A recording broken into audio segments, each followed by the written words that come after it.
Episode of Rough Ice Podcast, Season 1. We're on episode, I believe, 6 now. And it's been flying by. I've been having a lot of fun. And I have another fantastic guest who's played 4 OHL seasons. He was a player for 8 NHL seasons and has 30-plus years of coaching professional hockey as well. I'd like everybody to welcome Doug Shedden to the podcast. Doug, welcome to the show, my friend. Well, thanks for inviting me. It's always a pleasure. Thank you. We're going to get right into it. I do this to all my guests. Who's your favorite hockey team growing up? Oh, no question, it was the Toronto Maple Leafs, not the hat that you're wearing, but it was the Toronto Maple Leafs for sure. I grew up, idolizing Davey Keon and, and then, later years before I played against Daryl Sittler, obviously him and McDonald and Williams were a great line. And, the Toronto Maple Leafs were everything for me. To go down and see a Leaf practice or a Leaf game was a big thrill back in those days. Back at the old Leafs Gardens, back when that was around, eh?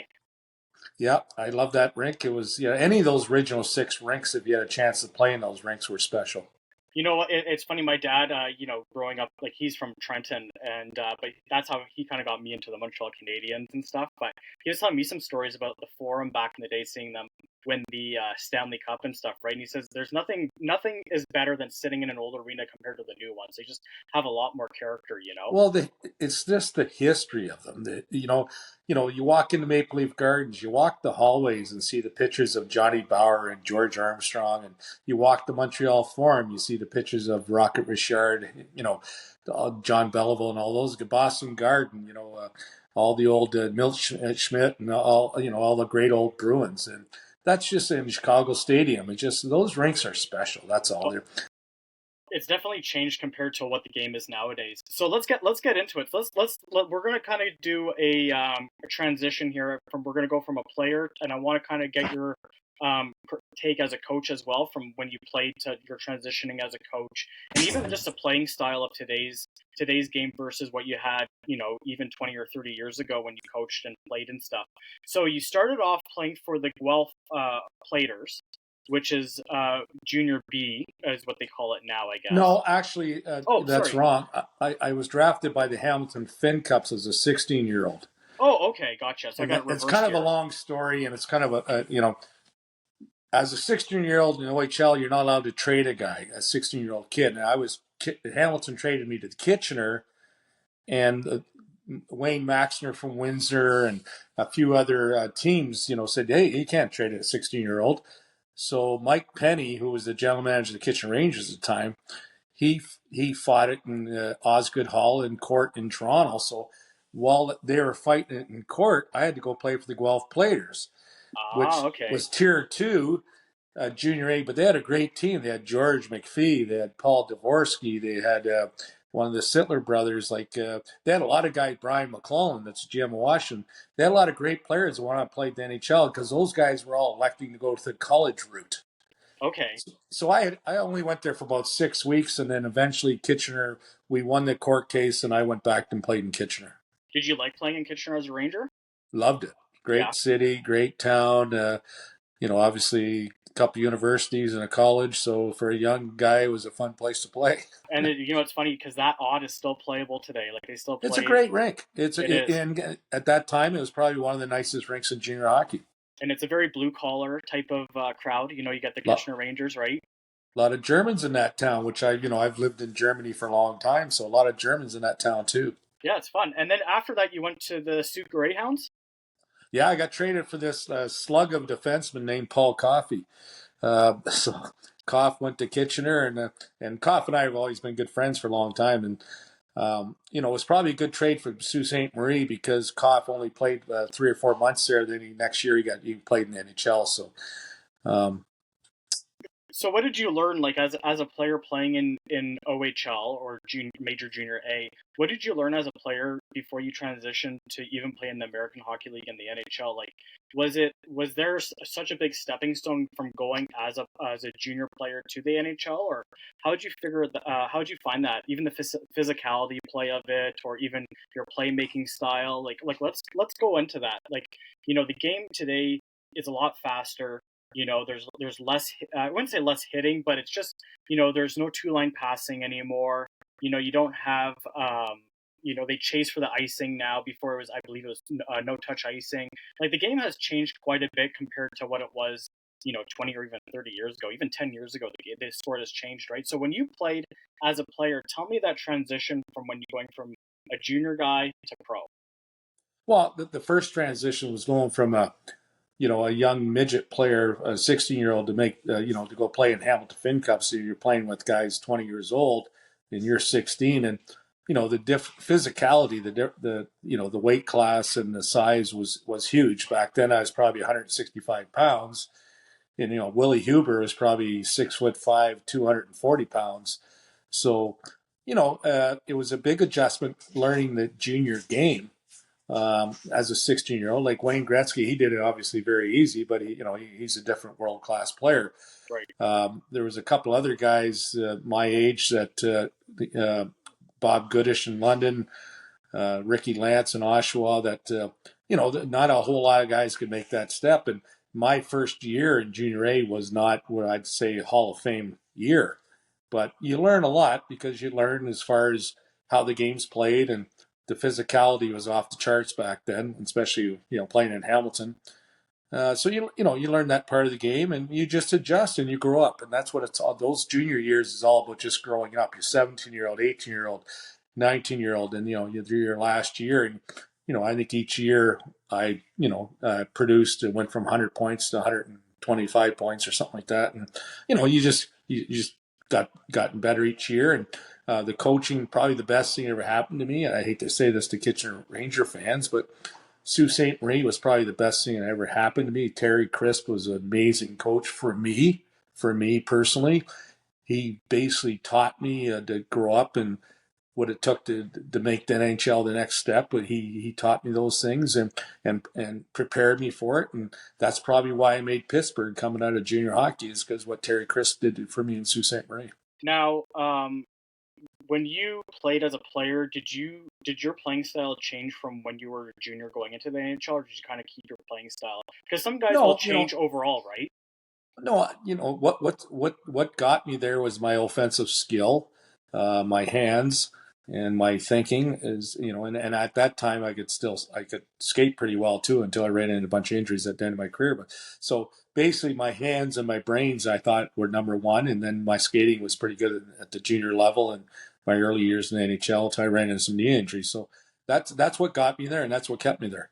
And you played for Pittsburgh, as you said, the Pittsburgh Penguins, for 1981, I believe was your first season, correct? So that was like they were like considered an expansion team, correct? Like a couple of seasons before that, they were the No, they expansion. came in '67, Oh, so did they've they? been in the Okay. Yeah, they come in with the Flyers in St. Louis and Minnesota and all those teams in '67. So, they're lots of years in by then, but they didn't have a whole lot of success up to that point. So, And what was it like playing in like a kind of like Penguins, like an expansion era team versus, I know we'll get into it a little bit later, when you played for Toronto or Detroit or someone. Was there a difference in terms of the I guess the entertainment value, I guess you could say, or things like that? well, there was a big difference, like going to the Chicago Stadium or the Boston Garden or Toronto, and going into the Igloo in Pittsburgh was two different atmospheres, right? On a Saturday night in Pittsburgh, the atmosphere would be great; we'd be sold out. But on a Wednesday night, we might have 6,000 people there. So that was a tough period in the Penguins hockey until we had a great team. My first year, we had a really good team there. And then they decided to just blow it up. And, that was the early days where you say, okay, we're going to rebuild and go after the Maryland Lemieux sweepstakes, which, like Eddie Johnson, those guys, they got to give them credit. They thought this out very well. And, they, if you want to say they tanked a year in 83, 84, they tanked it and got Mario. So it saved the franchise. And when you transitioned, also when you transitioned from junior to NHL, did you have a scout, or were you kind of on your own? Because I don't know how it kind of works. Like nowadays, kids all have scouts, they all have trainers, they all have You mean managers, agents? agents. Yeah, sorry, yeah. Did you have an agent back then for yourself, or did you kind of have to figure it out yourself? No, you know what? Again, those days, like college was as foreign as the moon back in those days. Like, we didn't know much. And I had scouts and people come around and say, St. Lawrence and Cornell and And I didn't know anything about college hockey. I knew nothing about college hockey. My midget coach took me to a junior game in Kitchener because his son played for Ottawa. Okay. His name was Pearsall. And my midget coach said to me, "This is where you're going to play next year." And I was a 15-year-old at the time. He goes, "You're going to play in this league next year." And Peter Lee scored 81 goals playing for Ottawa that year. And Dougie Wilson was on that team. And I'm going, and I didn't know much about junior hockey either. But, maybe the odd Toronto Marley game as a young kid, went from Barrie down to see the Marley game, but didn't really know much about it. So, I had a agent come around to me because I was going to be rated 13th in the draft. And that time there's OHL. It's had 13 teams. Cornwall was drafting out of the OHL, even though they're in the Quebec League at that time. Yep. So I had an agent named Gus Badali. He came and brought John Tonelli and Wayne Dillon with them that were WHA stars at the time that proved out to be good players.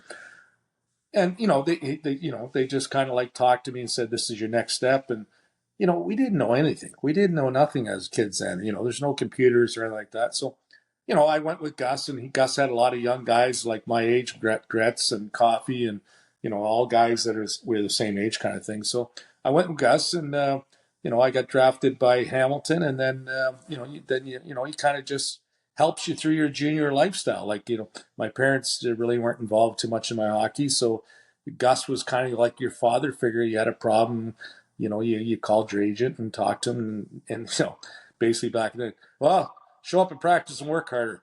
That was basically what they'd tell you all the time. So, but yeah, that's how it kind of went then. And then the scouts from the different teams would they, like Pittsburgh scout, it was an old guy, I forget his name now. Would they come down and say hello to you after a game the odd time and say, how you doing? And, just meet you and say hello kind of stuff. So, No, yeah. that's pretty cool. And you played in an era where, NHL was a lot. There's a lot of fighting. Like let's be honest here. There's a lot more penalties. There's a lot more fighting. You had the tough guy scenario, the enforcer, the protector, whatever you want to call him. What was that like playing playing in an era of that? Like a lot of kids don't really understand that. What was that as a player to you? Well, back then there wasn't, I want to say, staged fights. Like they were dead on real. You elbowed a guy in the head, like you paid the price for it. Like the most honest guys I ever played against were Terry O'Reilly that fought a ton, Clark Gillies, and Nystrom from that. Those are the honest. They're the honest guys I ever played against. Yeah. But they didn't elbow you in the head. I didn't elbow them in the head. But if something happened, they were there and they took care of things. But they were honest guys. Ben Wilson was a dirty guy in front of the net. I respected Ben like anything, but I knew if I was going to go around that net, I was going to get cross-checked right in the arm where it hurts like hell. And that's just the way the game was played, and the referees allowed let all that go. And if you didn't battle through it, you weren't going to be around very long. And, not that I was a scrapper, because I wasn't, but I went to those areas to score goals. And padding was a lot different than what it was in today's world too. There wasn't as much of it. It was like probably very thin, right? It was terrible, but I had Rick Keel taught me as a rookie in Pittsburgh, because those cross checks and those arms hurt. So I had about that much padding and as asbesto pads built up into my shoulder pads where they can cross check me all day long. It wasn't going to hurt.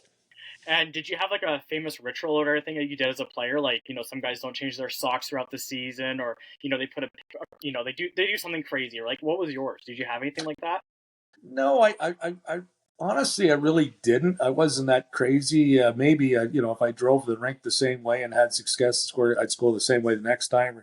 But nothing really crazy. No, I can't. And a lot of guys did, obviously, but no, I wasn't too nuts about that. So you spent some time in Pittsburgh, and then you went to Detroit, and then you went down to the AHL, back to the NHL. Kind of, you're kind of going back and forth there. Um, Did you have a favorite? I know, you played for Pittsburgh most of your NHL career.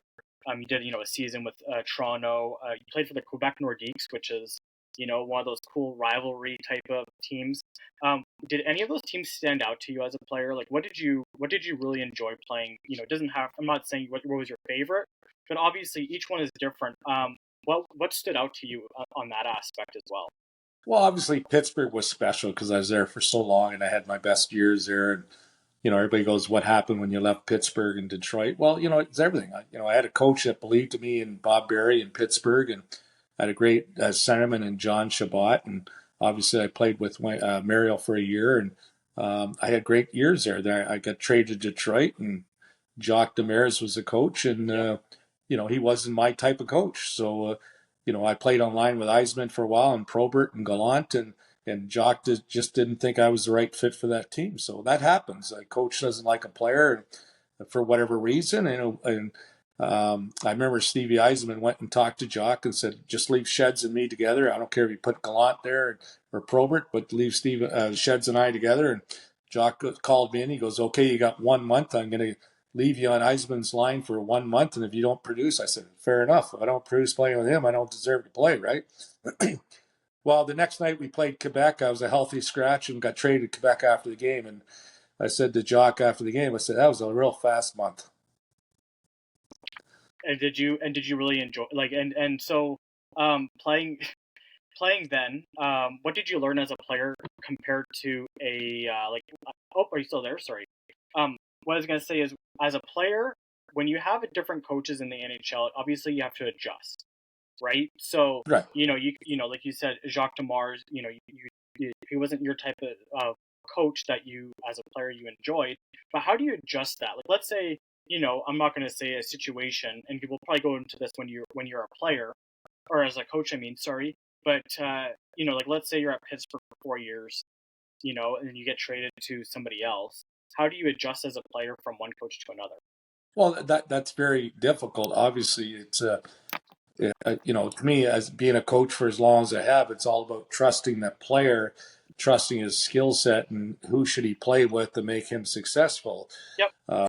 Jock was the type of guy, if you're winning the game 2-1 with 10 minutes to go in the third period, he played the third and fourth line. Right. If you're losing the game 2-1 with 10 minutes to go, the top two lines played every other shift. You just shut it down to two lines. So, sometimes as an offensive player, you're hoping you're losing some nights 2-1 so you get ice time. But, it just all, he's the only coach really that I never fit with. Honest to God, I've never had a lot of coaches. And again, I've had a lot of players that maybe would say they didn't like playing for me either. Right. But there's way more that I know enjoyed playing for me too. So, it's when you have your best years, you think of the guy that you played for, right? You have a bad year, well, whatever reason it's didn't work out. So But whether it's that's my business. fault, But the that's coach's business fault, in hockey, right? Is that not yeah, business in hockey? Like, like it's, you don't really take it personal because off the ice, this guy's could be the greatest guy in the world, right? But on ice, it's just his coaching style just might not fit you, right? yeah, and that's just the way it goes. Again, I don't want to go back to me coaching over the 30 years, but yeah, I've had a lot of players that their game was awesome with for me, and they went on to play with somebody else, and it didn't work out, and it's just the way it happens. And was NHL always your route that you want to go as a player, or Oh, were you always looking at other options to say, okay, if the NHL wasn't something that maybe I want to fit in, is there other places you want to play for, or leagues, I should say? No, no. As a kid growing up in Canada at that time in Ontario, we're on road hockey, we're on the lakes, we're on tennis courts. You know, we only had one toy, and it was called outside.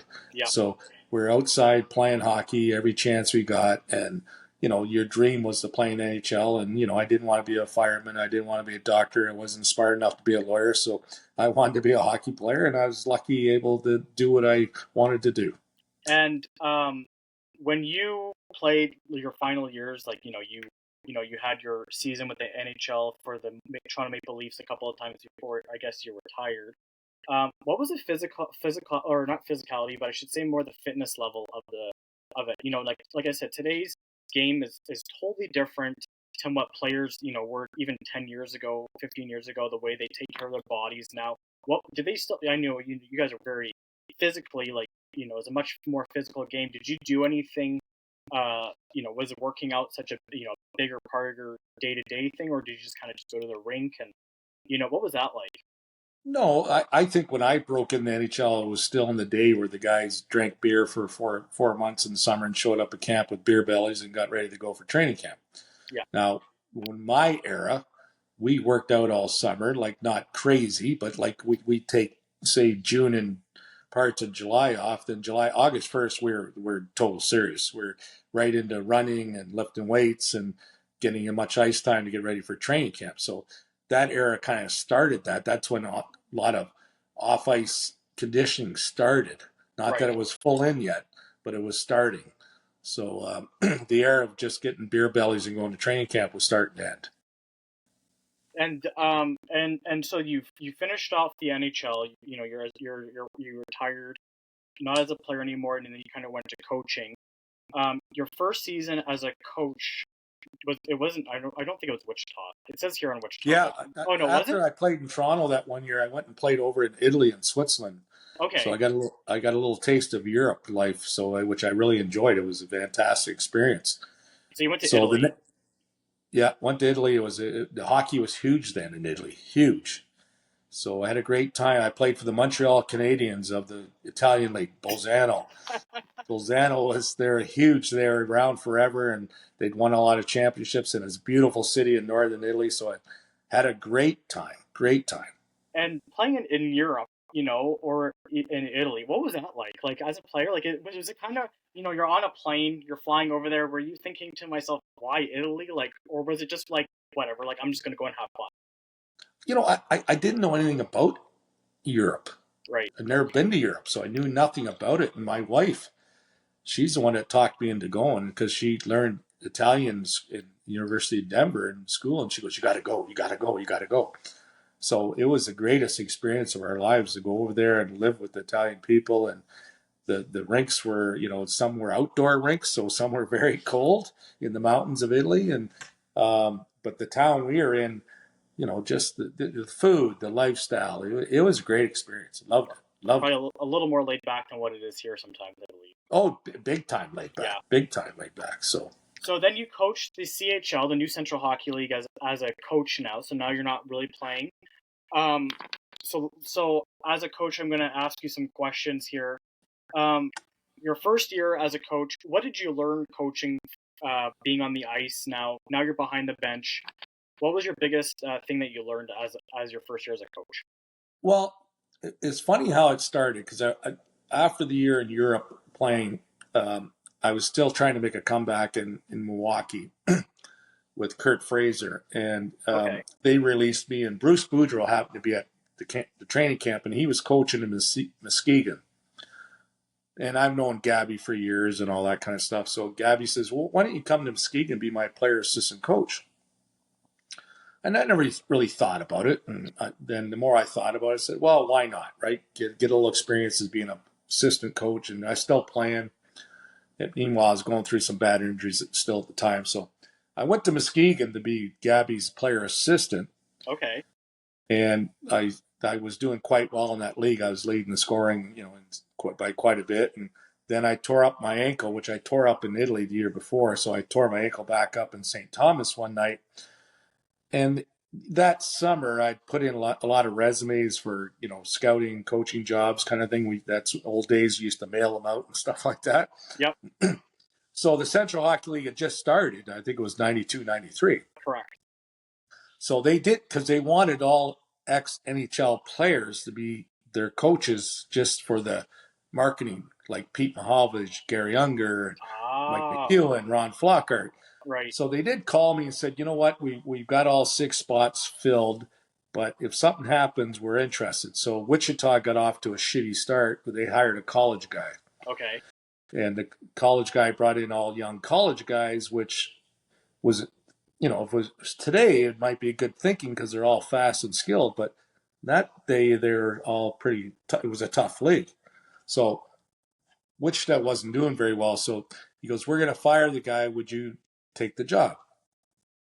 I got a cast on my ankle. Going, well, I've got a cast on. I've got crutches on right now, but yeah, I'm ready to jump over I'll jump over the fence right now and go from playing to coaching. So that's what I did. And I took the job, went down, and I coached the first 6 weeks I coached. I had a cast on. I couldn't even go on the ice. But it was, it was a good experience because at that level, at that time, you're the head coach, you're the general manager, you got to have a bus license in case you drive the bus, you're the head scout, you're the travel secretary. So you did every job possible. You basically ran the team. So it was great experience. Great experience. And the new Central Hockey League was a very tough league. You know, like you said, like tough boys. Like when I watched it, it was, there wasn't a game where there wasn't a fight. Oh, There was always a fight going on, or words being said or whatever, right? Um, how do you, as a head coach of in that era, the '90s hockey, very tough. How do you control your players in terms of discipline? Because there is a time to fight and there isn't a time to fight, right? How do you, as a head coach, control that? well, in those days there was no discipline because it was Donnybrook after Donnybrook, and my idea at that level when I took over. Number one, I've always been a player's coach. I think all those guys have always liked playing for me because I like them. I treat them like men and let them have a good time on Yep. and off the ice. But they're only making $400 or $500 a week. So my star players like Ron Handy and Brent Superge and Johnny DePork and Bob Berg and those type of guys, I wanted them to feel safe to go on the ice every night and basically feel like they could play in a Speedo and not get beat up. Right. So I surrounded those four skilled guys with big, tough guys that could play. Jimmy Lattis, Greg Niche, Robbie Weingartner, who was a little rat that played. That it was just great. He bugged Doug Lawrence. He drove Doug Lawrence nuts.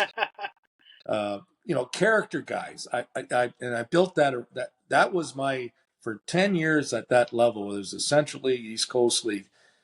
Get your four superstars, and then surround them with guys that are tough but can play. Yeah. And that was for me. That was the recipe of success. And when you're a coach versus a player, what's the biggest challenge you would have as a coach? Is it like back then? Like I said, like we're gonna kind of go through the years because you kind of made that transition of coaching in the '90s to what it is today, and the sport's totally different. So I want to get a perspective of that. So how do you like in the '90s, early 2000s, it was Donnie Brooks, it was fighting, it was line brawls and all that stuff. Nowadays, I've talked to players that that played back then in the Central Hockey League, and even as somebody that I timekeep, junior B games, there's not the fighting that you see in today's world. Um, and now, obviously, the game is a much faster sport than what it was, right? Because like we go back to two line passing and stuff. But as a coach, how do you transition from that physicality type of play in the '90s to what it is in today's world? Because it's such a different sport. Yeah, you have to adapt. You have to adapt, and you can't be this, caveman and think that what happened in the early 1990s is going to work in today's game. Because number one, the personalities are totally different. These guys today, and I don't mean any disrespect to the guys today, but they're totally different people. Yeah, They grew up with a screen in front of them. They didn't grow up playing road hockey in the streets and talking to their classmates and communicating.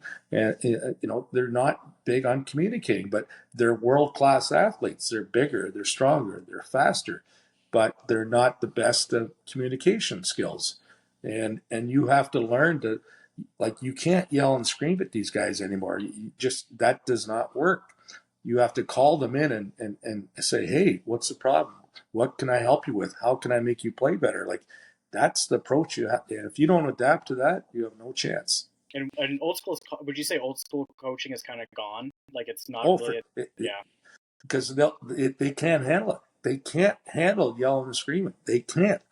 That's just the people they are now. And the other question I have is, you've coached against some really good, coaches, going back to like a Doug Sauter or, Gary Unger. When you have a team that, your team is going into the, let's say you're going to Wichita or not, sorry, let's say you're going to, you're coaching Memphis, you go to Oklahoma City or you go to Tulsa, to these places that you're, coaching against Gary Unger or Doug Sauter or even Sean Klusner, those guys. How do you prepare your guys going into the game? Because you know that you play.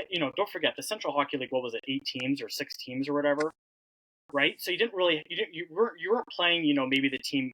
What it is today's world, like 4 or 5 times this year, right? But back then you played them multiple times in a season. How did So you kind of understood as a coach, but also not just the players they had in the team, but you understood the coach that was coaching them. How do you adjust to that? Like, that, like, let's say you're going against Gary Younger, just an example, right? How do you prepare for that, or do you kind of make a game plan knowing that you're going to go play, go against coaching? Well, number one, back in those days, there was a whole lot of video, right? Like Right, we did a little bit, but we didn't dissect the Tulsa Oilers, Oklahoma. We basically saw a few breakdowns of as far as forechecking, special teams, but it wasn't like it is detailed like it is today. right, So you basically looked after what your team needed to do well to beat them. Did they have a couple of big tough guys? Yeah, of course Gary always did, and Gary was been a wonderful hockey player his whole life and great human being. And I'm kind of embarrassed how I treated Gary at those times sometimes, but I was young and dumb, and trying to make a name for myself as a coach. And Gary was a well-respected guy, and I have all the respect for Gary in the world right now. But in those days, I was trying to win like he was trying to win. So obviously, Tulsa was a big rivalry for us, like Oklahoma City was, because they were the two closest trips. And Doug Sauter, they always had good teams and 13,000 people in the rink every night. So, they might have had a little extra budget than what Wichita had. And so, it was just pumping your players up. Like back then, to me, that was the motivation as a coach, which is not needed as much as it used to be. But back then, the motivation to get these guys, like almost like a college football game once a week, like to get these guys to play. And and we had that in our dressing room. Our dressing room was pretty special. We had those type of guys. So, that's all you need. Motivation, and let's go. Excuse me. So, and was there a difference? You said that, Tulsa might not have the budget like, Wichita or whatever, right? They might have a little more money. But even when you coached Memphis River Kings, was there a difference? Like, because Wichita nowadays, they're considered in the, well, even when towards the end of the CHL going into the ECHL, they were, Oklahoma City, Tulsa, and Wichita were the three big teams, right? They were like I guess you could say, like the Toronto Maple Leafs or the Montreal Canadiens, or Chicago, like they're like the original six, I guess you could say, right? Yeah. Was there going into an arena as a coach, you see the southern aspect of it, right? People don't really grow up on hockey like we did growing up, right? What was that like as a coach walking into an attendance like that, or hearing the fans or whatever, fight, fight, fight, or whatever? Like, what was that like? Well, it was interesting when San Antonio came into the league. Yeah. As we get there early as a team, we get there early. So, as coaches after our meetings, we have time to walk around the rink. And I always like to do that. And in San Antonio, they used to sell these great big turkey legs. Okay. Like where have you ever seen turkey legs sold at the concession stand, right? And the game notes were in Spanish. So, it was all different, Memphis with the barbecue and all that kind of stuff. And, Oklahoma City, their atmosphere at that Myriad Arena was 13,000 every night. That league was crazy.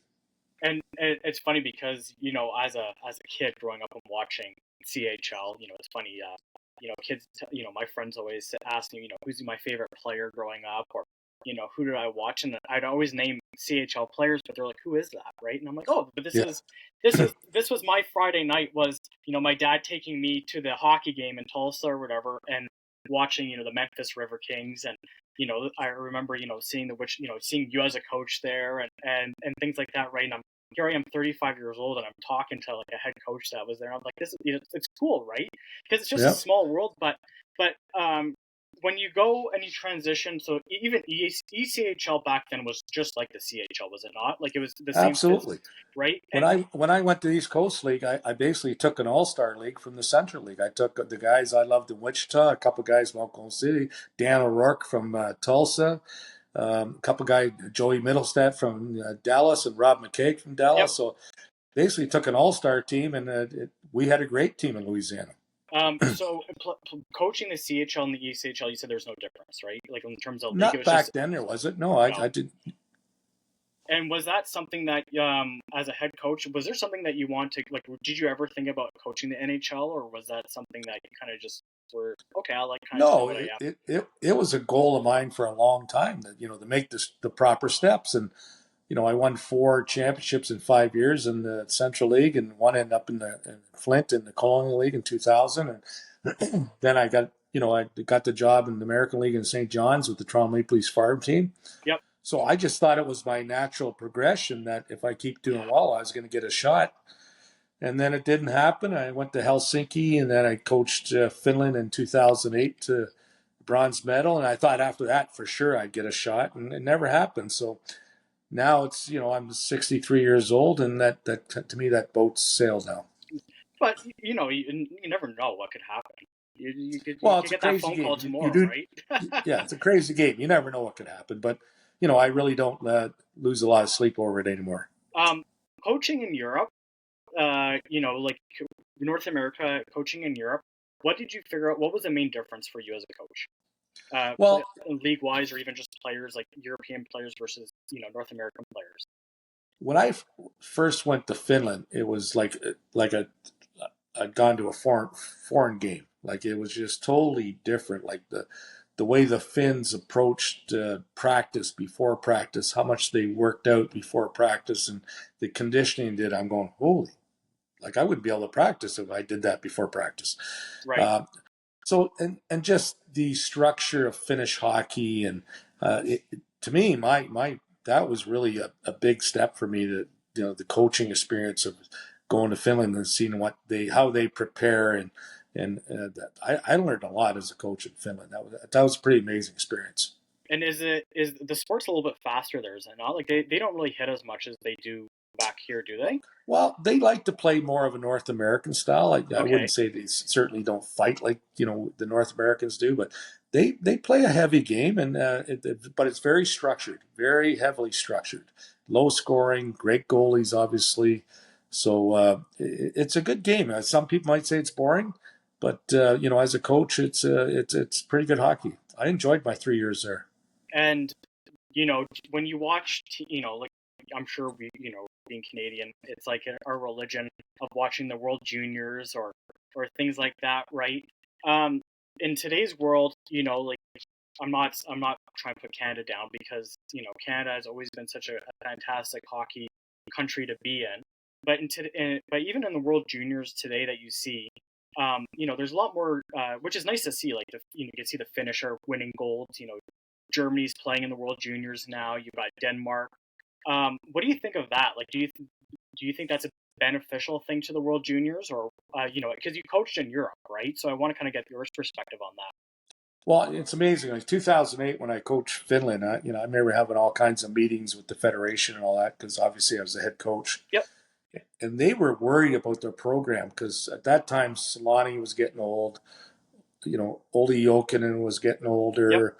Yep. And a bunch of other guys I could name. They were kind of always, and they had nobody young coming up, and they were worried. We were going, where are we going to be in 5 years? We have no young kids coming up, and they did a whole restructure of their whole program, coaching at the minor hockey level. They just went nuts on it. And now look at the players they produced in the last 10, 15 years, like Barkov and all these type of guys. And they did an amazing job. Sweden's always been high-end hockey place and, bigger than Finland to a point. Okay, Russia's been on a holiday lately since all their drug accusations and yeah, for sure. It should have happened a long time ago. Czechs are there. Slovaks are close, and so it's great for hockey. Like Canada, we've always run it, and the United States are right there. So the Canadians we just expect ourselves to win every year. But those small countries like Finland and Sweden, they've done an amazing job to. And even Germany, Germany's gotten better too. Like got a few first rounders in the last 3 or 4 years. So that's great to see. It's great to see that it's not a North American game; it's a world game. And so let's get to the roughness of it. What has there been whether you're a coach or a player, has there been a fight or a brawl that has always stood up to you? Has always what? Stood up, like has always not stood up to you, but like has always been a memory, like you'll never forget. Well, if you go on YouTube and all those, there's a famous one. And when I coached in Louisiana and Tallahassee, that was a famous brawl. And I don't know if they have them, but we had so many in Oklahoma City when I was in Wichita. I had a guy after warm. There was a brawl in warm up. I had a guy come in and he the guy cross-checked him over the eye, so the doctor was putting like 60 stitches in his eye. And it was a pretty cheap shot from a guy named Luganis, Leganis or Leganis, played in Oak City. So I was going nuts in the dressing room. And our guys at the start of the game, the guy got up off the table. He still had the needle and thread hanging out of his eye. And our guys went back on the ice to start the game, and nobody brought their gloves and sticks. It started, the bedlam started again. It was amazing. And like, there was a lot of those that year I was in Wichita, those 2 or 3 years in Wichita. And then, I had a guy, Rob McCaig in Louisiana, had almost 600 minutes of penalties one year. And Kevin Holiday in Memphis. I had Lakovic in Memphis. Like, we had a lot of tough guys, and it's nothing like that today. Nothing. It's nothing. And and rules have gotten tighter on doing those type of things. And in the 2000s and late 90s, it turned into more of a WWF, and we don't want that. Hockey's a game was supposed to be about, if you cheap shot me, we're going at it. If not, fair hit, fair play. Like, there's all kinds of good hits in hockey that don't deserve fights after that. Right. It's a good hit, have a beer with the guy after the game and say, hey, good hit, but there was some pretty crazy days back in those early 90s. Well, you said, like, guys like Kevin Holiday, you coached Curtis Voth, right? Like Yeah. guys like that. Yeah.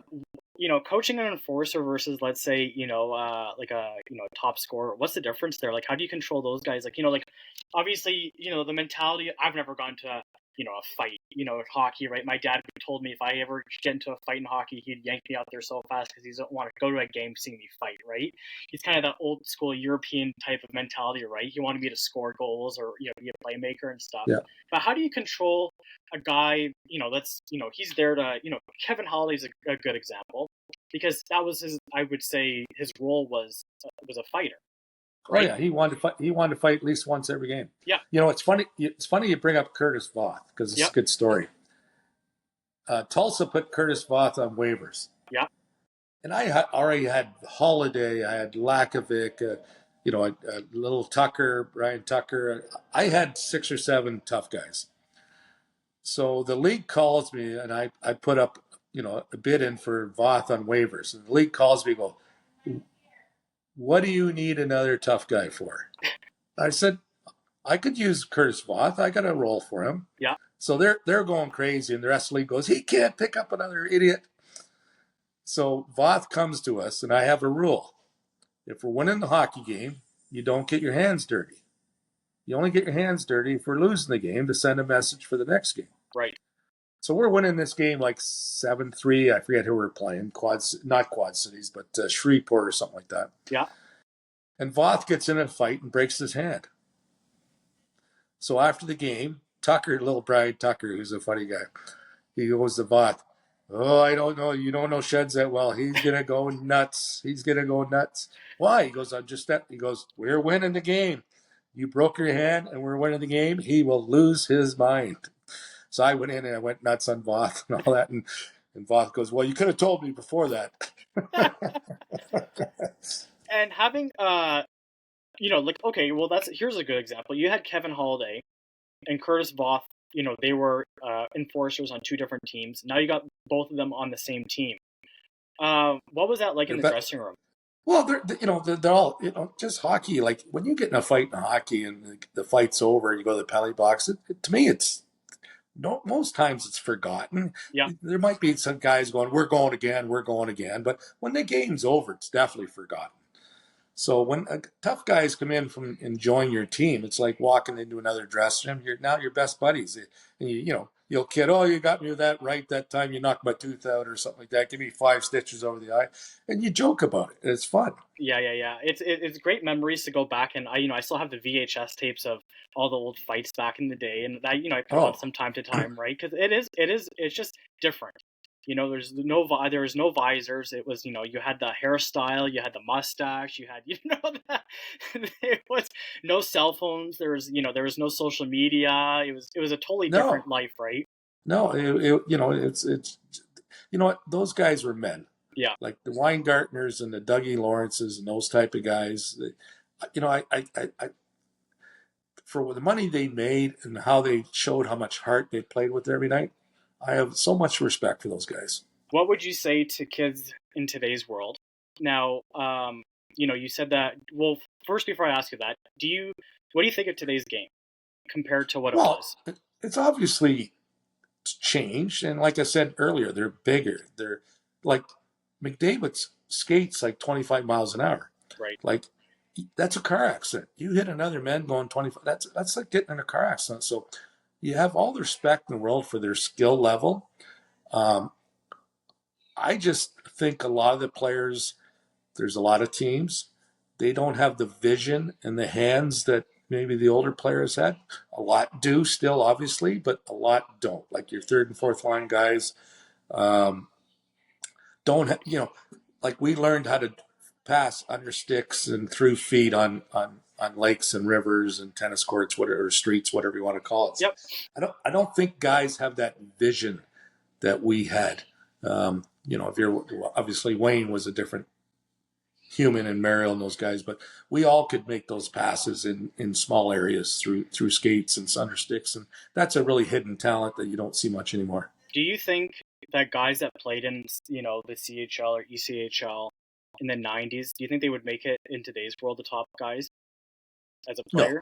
No. no, Okay. no, no, no. They were at the level. They're at that level for a reason. I just didn't know if I didn't know if it's changed that much that maybe Yeah, some. the odd guy would have missed the boat there, like to play in the American League, like a guy like Dougie Lawrence, who was superly skilled and could Yep. skate, and he was tough for his size and all that. Like, he's a guy like why didn't he get a chance at least at the American League? He couldn't have played in the NHL, but Right. I would think Dougie should have had a shot at the American League, maybe.